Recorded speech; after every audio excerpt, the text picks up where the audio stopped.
हरे कृष्ण दोस्तों, मैं हूं अनुज शर्मा। इंदौर मध्य प्रदेश की रहने वाली नेहा खेड़ेकर, 10 साल की बिटिया है उनकी, पीहू। दोनों ही मां बेटी अनन्य भक्त हैं ठाकुर जी की, बेहद प्यार करती हैं कृष्ण से। नेहा बताती है कि पिछले 8 महीने से आपके अनुभव हम सुन रहे हैं। मन में ललक जाग रही थी, वृंदावन जाना है, ठाकुर जी से मिलना है, बरसाना जाना है, राधा रानी से मिलना है। पीहू बड़ी जिद करती थी, मुझे राधा रानी से मिलना है, मुझे ठाकुर जी से मिलना है, बरसाना जाना है, वृंदावन जाना है।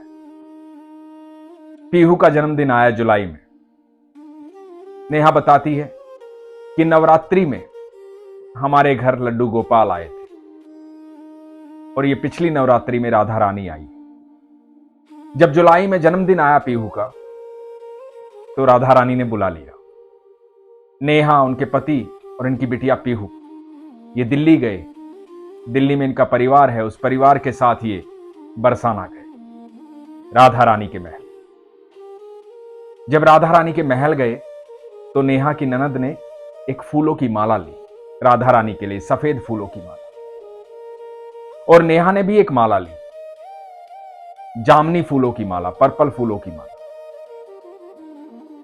मंदिर के अंदर पहुंचे, महल में पहुंचे, गोस्वामी जी के पास गए, राधा रानी के दर्शन किए, राधा रानी को देखा, भाव विभोर हो गए। गोस्वामी जी को दोनों ने माला दी। गोस्वामी जी ने माला ली और राधा रानी से स्पर्श किया और वापस सफेद माला जो थी वो इनकी ननद के गले में पहना दी और पर्पल माला नेहा को लाकर दी। नेहा ने कहा कि नहीं, मैं नहीं पहनूंगी, ये माला मैं राधा रानी के लिए लेकर आई, उन्हें ही अर्पित कर दो। तो गोस्वामी जी ने कहा कि ठीक है। नेहा बताती है कि मुझे पता नहीं था कि वहां माला जो चढ़ाई जाती है वो भक्तों को फिर से दे दी जाती है और भक्तों के गले में डाल दी जाती है, तो मैंने माला नहीं ली। उसके बाद राधा रानी के दर्शन किए, ठाकुर जी के दर्शन किए, आकर के ननद के पास खड़ी हुई तो ननद ने कहा कि तेरी माला कहां है, माला नहीं मिली तुझे? तो नेहा ने कहा कि नहीं, मैंने तो माला ऐसे वापस दे दी। तो ननद ने कहा कि अरे माला तो ले लेनी चाहिए थी। तो नेहा वापस गोस्वामी जी के पास गई। नेहा ने गोस्वामी जी को कहा कि आप माला मुझे दे दीजिए। तो गोस्वामी जी ने कहा वो माला तो राधा रानी को अर्पित हो गई है, वो तो उनके पास चली गई है, आप दूसरी ले लो। और गोस्वामी जी ने एक गेंदे के फूलों की माला नेहा को पहना। नेहा बाहर आई तो देखा कि पति और बिटिया जो है छांव में खड़े हैं, क्योंकि बहुत गर्मी थी, बहुत धूप थी।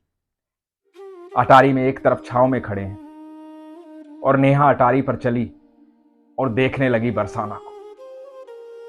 वहां अटारी पर खड़े होकर के पूरा बरसाना दिखाई देता है। वो अटारी साधारण नहीं है, बहुत लोग वहां से जिंदा गायब हुए हैं, जो उस दुनिया में चले गए हैं जहां राधा रानी रहती हैं, जहां ठाकुर जी रहते हैं। उनमें से एक गुलाब खान है, उनका प्रसंग मैंने आपको सुनाया था। समस्त ब्रह्मांड के देवी देवता, मनुष्य, जीव जंतु सब वहीं पर नतमस्तक होते हैं। वो राधा रानी का महल है, अनंत ब्रह्मांड की मालकिन का महल है। उस अटारी की जो ऊर्जा है ना, उसे कभी जाकर वहां महसूस करना। तो नेहा उस अटारी पर खड़ी होकर के बरसाना देख रही थी। बरसाना देखने के बाद वो वापस अपने पति की तरफ जाने लगी और क्या देखती है कि उनकी बेटी पीहू के गले में वही पर्पल माला है, जामनी माला है, जो राधा रानी को नेहा ने अर्पित की थी। देखकर हैरान हो जाती है, अपने पति को देखती है, उनके गले में गुलाब के फूलों की माला है, जबकि उनको माला वहां से मिली नहीं थी। देखकर आश्चर्यचकित हो जाती है। अभी अभी गोस्वामी जी ने कहा था कि वो माला तो राधा रानी को अर्पित हो गई। तो अपनी बिटिया के पास जाती है और पूछती है कि पीहू, ये माला कहां से आई? पीहू इशारा करती है एक बुजुर्ग व्यक्ति की तरफ जो दूर खड़े हुए हैं, राधा रानी को निहार रहे हैं। पीहू कहती है कि उन बाबा ने मुझे भी माला दी, पापा को भी माला दी और मिश्री का प्रसाद भी दिया। नेहा उन बाबा को देखती है नेहा उन बाबा को बड़े गौर से देखती है। वो साधारण नहीं दिख रहे हैं। पैर पे पैर चढ़ा हुआ है, गर्दन तिरछी है, हाथ में लाठी है। राधा रानी को निहार रहे हैं, एकदम बाके खड़े हुए हैं, बाके बिहारी ठाकुर जी। नेहा कहती है कि देखकर मेरे रोंगटे खड़े हो गए। बिल्कुल वैसे ही खड़े हैं जैसे ठाकुर जी, और निहार रहे हैं राधा रानी को। मैं भागकर उनके पास गई, उन बाबा के पास गई और जाके उनके चरण स्पर्श किए। जब मैंने चरण स्पर्श किए तो उन्होंने कहा कि नहीं, वहां देखो सामने राधा रानी को, उनके चरण स्पर्श करो, उनको प्रणाम करो। नेहा भाव विभोर हो गई। अलग ऊर्जा का संचार हो रहा था। नेहा भागकर अपने परिवार के पास पहुंची। जो रिश्तेदार साथ आए थे, अपनी ननद के पास पहुंची और जाकर सारा किस्सा बताया, सारी बात बताई, किस तरह से माला वो अर्पित हो गई थी राधा रानी को और पीहू को मिली, और पीहू को दी एक बाबा ने। और बाबा जो है वो साधारण नहीं है, बाबा ऐसे खड़े हैं जैसे ठाकुर जी खड़े होते हैं, और बिल्कुल ठाकुर जी हैं वो। तो परिवार ने पूछा कहां है वो, और नेहा ने पीछे मुड़कर इशारा किया और देखा कि वहां कोई भी नहीं था। ये बस पल भर की बात थी।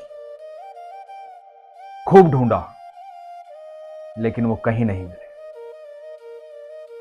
नेहा बताती है कि जब आपके अनुभव सुनती हूं तो आप हमेशा कहते हैं कि जब भी आप सच्चे दिल से, सरल दिल से भगवान को याद करते हैं तो भगवान आपको मिल ही जाते हैं। मेरे बाके बिहारी मुझे मिल गए उस दिन। मैंने साक्षात देखा उन्हें। यह बड़ा असंभव था। असंभव मनुष्य के लिए होता है, ईश्वर के लिए तो सब कुछ संभव है। आप जैसी चाहत रखते हैं वैसी चाहत पूरी होती है। उसके बाद नेहा अपने परिवार के साथ ठाकुर जी से मिलने गई, बाके बिहारी से मिलने गई वृंदावन। नेहा बताती है जब ठाकुर जी को देखा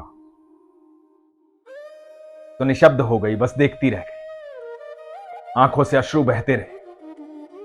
ठाकुर जी के सामने जब पहुंचते हैं ना तो सारे प्रश्न खत्म हो जाते हैं। ठाकुर जी को जब देखते हैं ना तो एक अलग ऊर्जा का संचार होता है। कोई चिंता, कोई परेशानी, कोई डर, कोई भय होता ही नहीं है। एक नई ऊर्जा संचारित होती है शरीर में। नेहा बताती है कि वहां से हम अपने घर तो आ गए,